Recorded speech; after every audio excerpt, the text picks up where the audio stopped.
I think the two young Orioles players who have the biggest question marks surrounding their roles heading into 2025 are Heston Kjerstad and Coby Mayo. So let's talk about what those roles could be and review each of their 2024 seasons. Coming up on this episode of the Locked On Orioles podcast.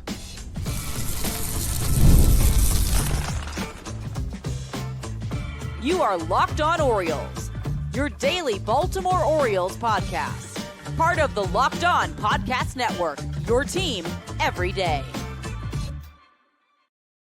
Hey there, Orioles fans. Today is Thursday, November 21st, 2024, and welcome back into the Locked On Orioles podcast, part of the Locked On Podcast Network, your team every day. As always, I'm your host, Connor Newcomb. And coming up on today's episode, we are going to continue our Orioles Player 2024 season review series, talking about two of the Orioles' younger top prospects, or at least former top prospects, in Coby Mayo and Heston Kjerstad. We'll talk about each of their abbreviated times in the major leagues this year, what went right for each, what went wrong for each, and then also the biggest storyline for each of these guys heading into the offseason and into 2025. But that's all coming up on this episode of the Locked On Orioles podcast, which is brought to you by FanDuel. You can start the season with a big return on FanDuel. New customers can place a $5 bet, and you'll get started with $150 in bonus bets if you win that first $5 bet. Just visit FanDuel.com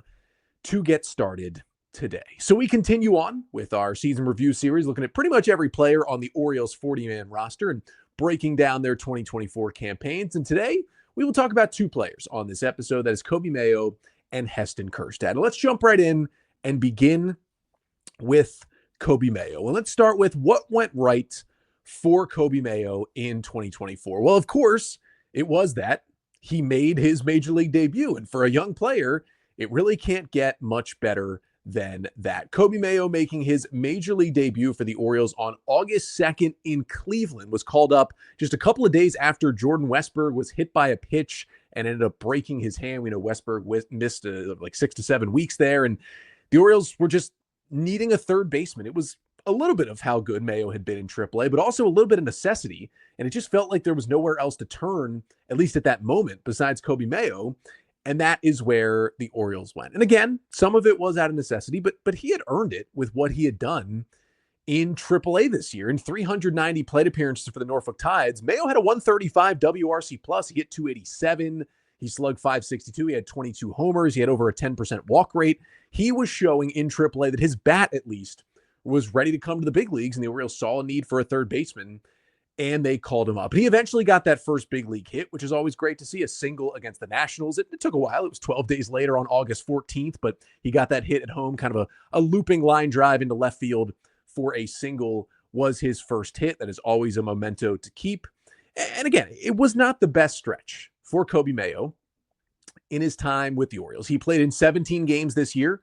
He had 46 plate appearances, and he hit 098, 196, 098. That's a -6 WRC plus. He had 4 hits, all singles in 41 at-bats.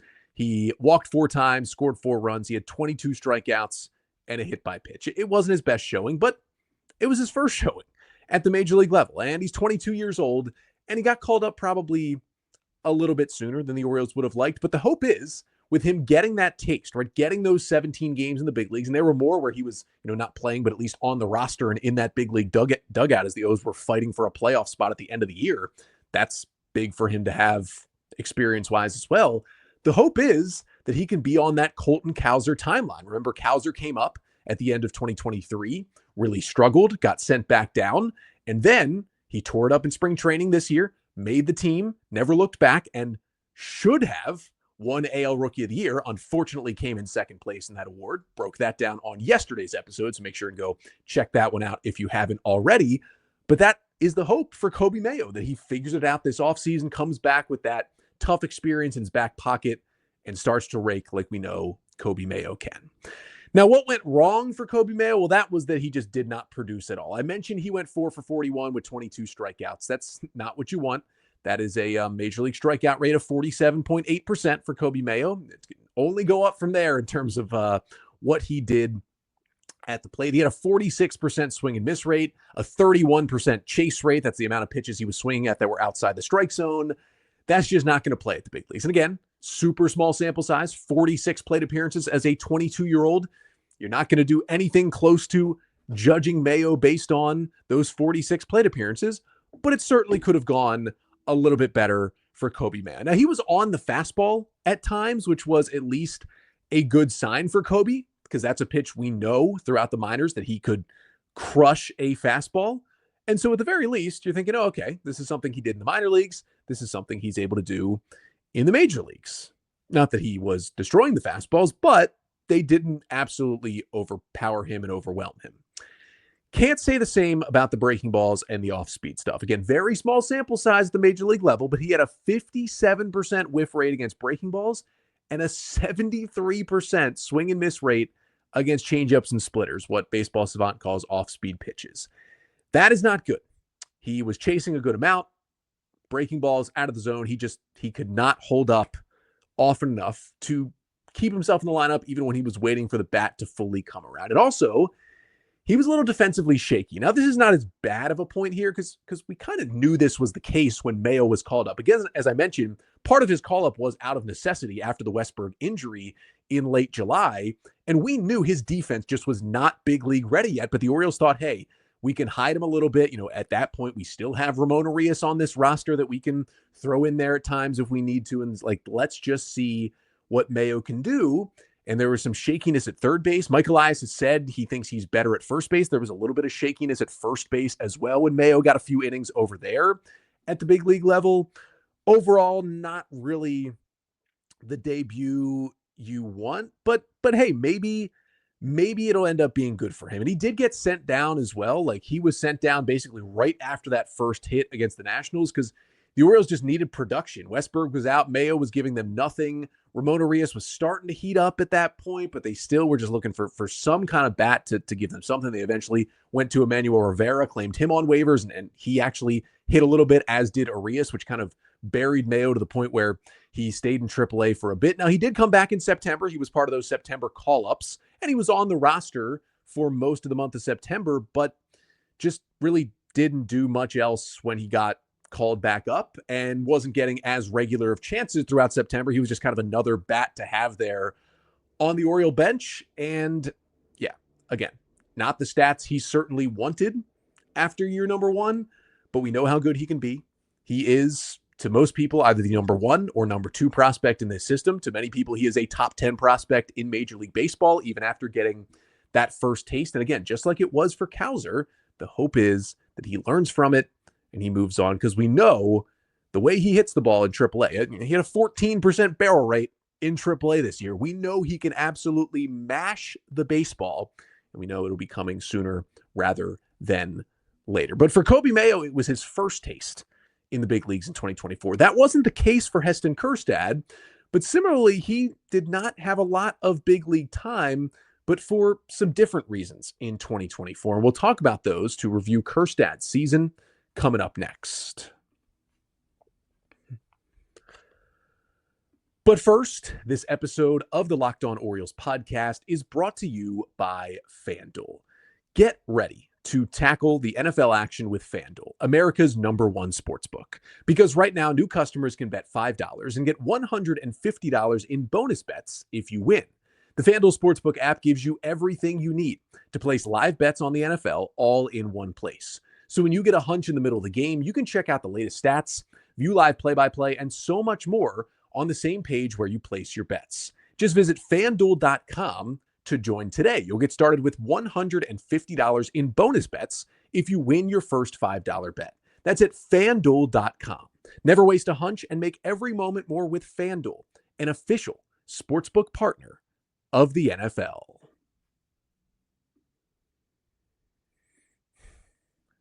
So we move from Coby Mayo over to Heston Kjerstad, who we also saw for a bit in the big leagues this year, but much like Mayo, probably not as long as he wanted to be in Baltimore in 2024. We begin with, for Heston Kjerstad, what went right this season. Well, he was very productive at the plate. He sprayed the ball around. He hit for some power. He had a 116 WRC plus this year in 39 games and 114 plate appearances. He hit 4 home runs, 253, 351, 394 was the slash line for Kjerstad, with a 9% walk rate and a 29% strikeout rate. He also had a couple of doubles to go along with the 4 home runs. Production is production. Listen, again, he only got 114 plate appearances, but when you're going to be 16% better than a league average hitter, the Orioles are going to play you out there, and that is what they did when Kjerstad was here. And he really, his coming out party, it seemed like, was that series against the Rangers in June at Oriole Park. He had just been recalled like a couple of days before that series began. The Orioles brought him back up from AAA, and he went off 5 for 12 with 2 home runs and 7 RBI in that series against the Rangers when the Orioles took 3 out of 4 from Texas. And that included that big go-ahead grand slam in the 5th inning of the Saturday night game off of Michael Lorenzen that swung that game to help the Orioles win it. One of the biggest fan explosions at Oriole Park in 2024 was that Kjerstad grand slam, really the biggest moment of his Orioles career so far. We hope there are many more big ones like that. And he also, to be honest, Kjerstad kind of held his own a little bit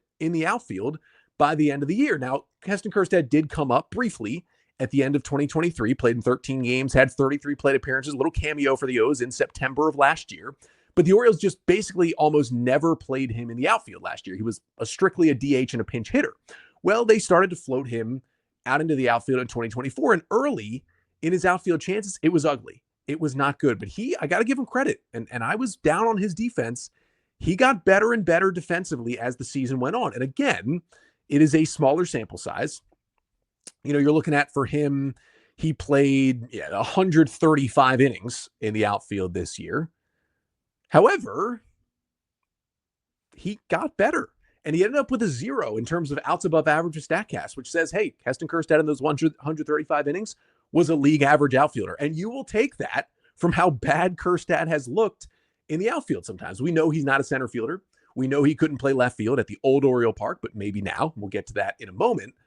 But he got better and better. And the arm strength, I knew the arm was good, but StatCast has the arm strength, I mean, in the 92nd percentile of all players. That's pretty impressive. And here's the other thing with Kjerstad. He runs better than you think. He doesn't look graceful when he runs, especially when he's tracking a fly ball. But according to StatCast, he's also got 81st percentile sprint speed. Like, that's a little surprising just because of the build of Heston Kjerstad, 6'3", 200 plus. And, he can kind of lumber around at times, but he is truly more athletic than you think, Heston Kjerstad. And I think, again, he just kind of looks like a baby deer out there at times when he runs around. But truly, he just runs better than anyone thinks. So kind of looking through the StatCast leaderboards right here for sprint speed. Again, he was at 28.5 feet per second. Here are the players that also were 28.5 feet per second this year. C.J. Abrams, the Nats shortstop. Jackson Merrill, second in NL Rookie of the Year voting. Marcus Semien, Michael A. Taylor, Leody Taveras, the center fielder for the Texas Rangers. Dalton Varsho, maybe the best defensive outfielder in the game. Christian Pache, Orioles legend. Christian Yelich. All these guys also have the same sprint speed as Heston Kjerstad. So it is some sneaky speed that he's got in there that I think as he gets more comfortable in the outfield, he'll get to show it off with some range out there a little bit more. But I liked that he got better in the outfield this year. And again, he produced at the plate with a 116 WRC plus. Now on the flip side, what went wrong for Heston Kjerstad? Well, some of those big exit velocity numbers went away. When Kjerstad first came up, and again, remember, it was 33 plate appearances at the end of last year. But when he did, 55% hard hit rate, 20% barrel rate, dude was smacking the ball around the ballpark in the small amount of chances that he got. And while he still hit the ball fairly hard this year, still a 90 mile per hour average exit velocity, better than average, 44% hard hit rate, better than average. Those are both solid numbers. It was only a 6% barrel rate for Heston Kjerstad, which is below average. And that was only because of some swings he took near the end of the season. Early on, he was really not making hard contact. Those gaudy exit velocity numbers we're used to from Heston Kjerstad. I mean, I don't know how much of it was the injury that we'll get to. I mean, he had a 48% hard hit rate with a 13% barrel rate in AAA this year. So it was in that bat in AAA. I mean, he had a he played 56 games in Norfolk. He had a 152 WRC plus. He hit 300 with a 601 slugging and 16 home runs for the Tides this year and like 250 plate appearances. Like, he was mashing when he was down there, but the batted ball quality didn't translate as much at the big leagues this year. And he was showing some below average bat speed, which was a little concerning. First year that's been tracked at the big league level. So just something to monitor. And you don't have to think about the fact that what he struggled with this year. Now, those things were all happening before his concussion. But the other thing that went wrong is those concussion symptoms that he had this year. July 12th was the moment his season just kind of completely changed. He's up there in the ninth inning against the Yankees. Tough loss for the O's. He's trying to get on base, and he does, but in the worst way. Clay Holmes drills him with a 97-mile-per-hour sinker in the head. Kjerstad immediately goes down to the ground. We know that, it had just been about less than a month earlier when there were some issues with the Orioles and Yankees getting hit by pitches in that series at Yankee Stadium. Both teams were clearly still hot. And when Kjerstad gets drilled in the head and gets concussed, Brandon Hyde was not happy, made his feelings known. The benches ended up clearing in that moment. And Kjerstad went on the concussion injured list. Now, the concussion IL is only 7 days. And because it happened right before the All-Star break, it happened 2 games before the All-Star break, he really didn't miss that much time because he came off the concussion injured list the next weekend and only missed a handful of games. But when he came back on July 20th, he did not look right. And it kind of became clear that maybe all of those concussion symptoms hadn't gone away. In those next 10 days, once he got activated, he went 1 for 21 at the plate in that stretch. That was part of the time he was not hitting the ball hard. He wasn't coming through. It was not the same Heston Kjerstad. And the Orioles basically sent him to AAA and put him right back on the injured list just about 2 weeks after he had come back. Clearly, he was not okay. And it was back on the IL. And it took a while this time. Again, he went back on that IL on July 29th. And the Orioles did not get him back on the roster until September 15th. He missed a good amount of time with that concussion. Clearly, that fastball to the head and how would it not, did a number on Heston Kjerstad. Now, he had a few multi-hit games, including a 3-hit game in the last couple weeks of September after coming back, which was certainly nice for him and for the Orioles and to see that he looked to be healthy. But that clearly, all of that stuff put a damper on his 2024. This was supposed to be the season after the taste last year where he would, find a way to become at least a semi-regular in this Orioles lineup, if not a full regular. And because of that concussion, he was just not able to do it. And that just sucks, man, for Kjerstad. I mean, there was an opening there with this Orioles team struggling so badly offensively in the final 2 months of the season. There would have been an opening for Kjerstad to get regular at-bats during that stretch to try and spark this lineup. And he did a little bit of it when he came back in late September, but he kind of missed that chance. It would have been big for his outlook going into next year as well. And you couple that with the fact that he didn't even make the opening day roster. Like, Colton Cowser was just so good early that he secured that spot with the better defense, the better bat that he was showing. And that kind of put Kjerstad behind the 8 ball. And then Kjerstad went up and down a few times throughout the season, but not making the opening day roster and the concussion just combined for, I won't call it a lost season, right? He still had 114 plate appearances. He still produced well when he was here. He still had some big moments, but man, oh man, it was nothing close to what 2024 could have been for Heston Kjerstad. And of course, that concussion played a very large role in that being the case. So we talked about Mayo, we talked about Kjerstad, what they did for the O's this year, but the even bigger questions are, what will they do for the Orioles next year? Because neither of these guys has a defined role on this roster heading into 2025. There are a lot of questions. We'll try to answer them to finish off the pod coming up next.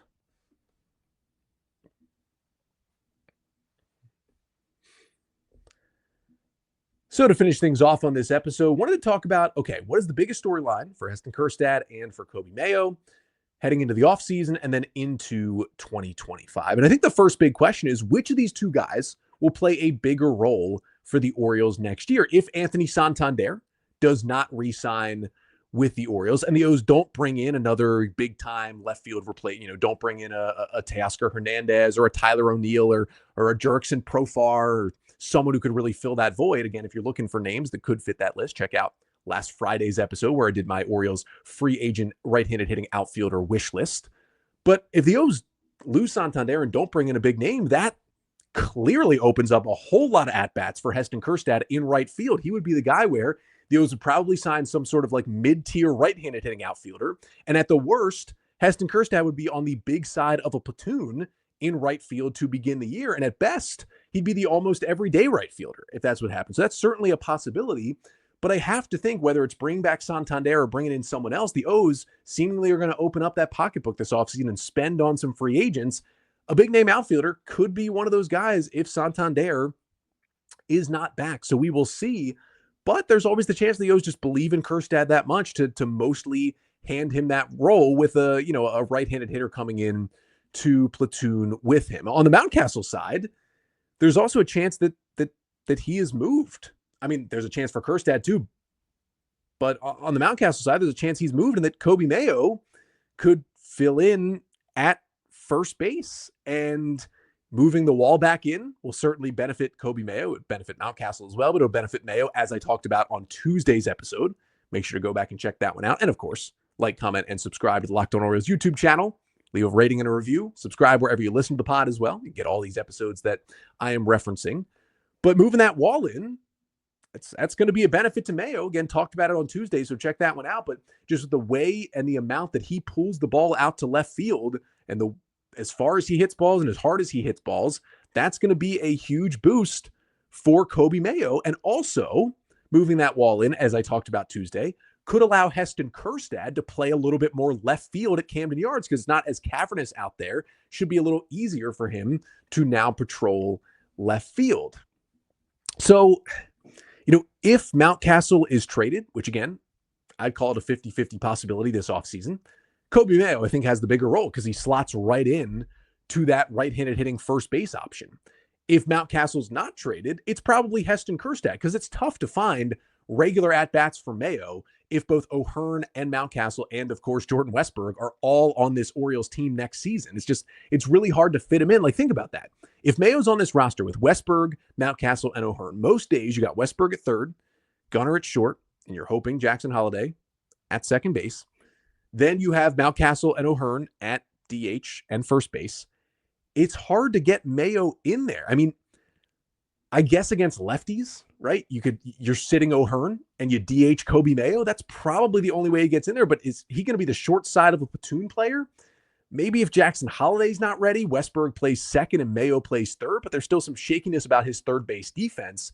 It's harder to see that role if someone is not moved. But if Mountcastle is moved, first base opens up for him greatly and more than just against lefties. And for Kjerstad, again, it's all about Santander or another outfielder coming in or not. If they do, let's say they bring back Santander and they add another right-handed hitting outfielder, Kjerstad could make the team, but then the DH first base corner outfield lefty is filled by Ryan O'Hearn. The Orioles picked up his option unless they trade him. He's coming back next year. It's something I talked about a lot last year when Kjerstad, before the concussion, was kind of going up and down between AAA and the big leagues a couple of times. I just talked about hey, this isn't necessarily something Kjerstad's doing wrong. It's just the fact that Ryan O'Hearn is producing, and you can't hand his spot over to Kjerstad because O'Hearn had been so good.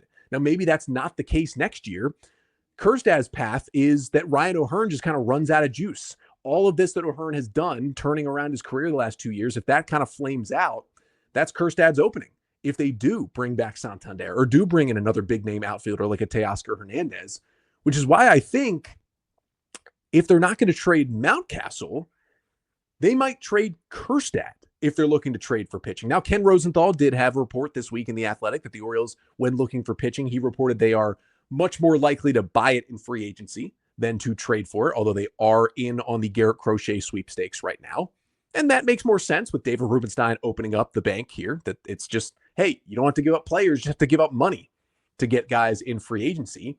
But if they hold on to Mountcastle, maybe Kjerstad could become a trade piece for a pitcher. These are all certainly possibilities because if you have Santander back or you do have Teoscar Hernandez, you don't really have the best spot for Kjerstad, and he could be the best piece that the Orioles are willing to use in a trade to upgrade their major league team elsewhere. So it's a lot of questions for Mayo and Kjerstad. They are both, if they're not traded, they are both going to make an impact on the 2025 Orioles in some way. But there's a chance that neither of them have an everyday role even next year because this position player group is still so loaded with talent that, again, if Holliday's good and Mountcastle and O'Hearn and Santander are all back, there's not a lot of space. There is truly not a lot of space for these two guys, Mayo and Kjerstad, if all those guys come back and stay healthy and stay productive. Now, there's always the chance they're all not back. There's always the chance they're all not productive. There's always the chance, good chance in sports, that they're all not healthy. And that is where, if you do hold on to Coby Mayo and Heston Kjerstad, they can step in and be much better depth with higher ceilings than a lot of other teams have. And at worst, that is what Kjerstad and Mayo give you in 2025. They're in AAA some, they're on the bench some, they have some regular roles sometimes, but they are great depth to have. And that doesn't mean you're not going to trade them, because you could if you want to go get that big ticket item, but they are fantastic depth to have. And if one thing goes wrong, poor performance, injury, whatever it may be, they can step in. They've got that major league experience already, and they can help this team win next season. But I want to know what you think. How do you think Mayo or Kjerstad, or both, get into the lineup next year? And what's your prediction on how big a part of the team these two guys are for next year? Let me know in the comments right here on this video on the Locked On Orioles YouTube page. Want to hear your all thoughts about Mayo and Kjerstad and their roles next year, because we'll have a better sense once this roster is set and we're in spring training next year. But for now, and there's so many questions about what's going to go on this offseason, it's really hard to predict what their roles will be. But there are certainly going to be some big questions that will be answered in the next few months. But that'll do it for today's episode. We will be back tomorrow for one more pod. Going to continue, unless we get some big Orioles news, which is possible. We're going to continue with these wish list episodes, looking at a free agent position of need and taking a look at where the Orioles could go in terms of signing some players there. We might look into the bullpen. Yeah, the Orioles have a solid bullpen, but they could use adding one free agent there. We'll pull up a wish list of some players I'd like to see in Baltimore coming up on tomorrow's episode. But until then, I'm Connor Newcomb, and this has been the Locked On Orioles podcast, part of the Locked On Podcast Network. Your team every day.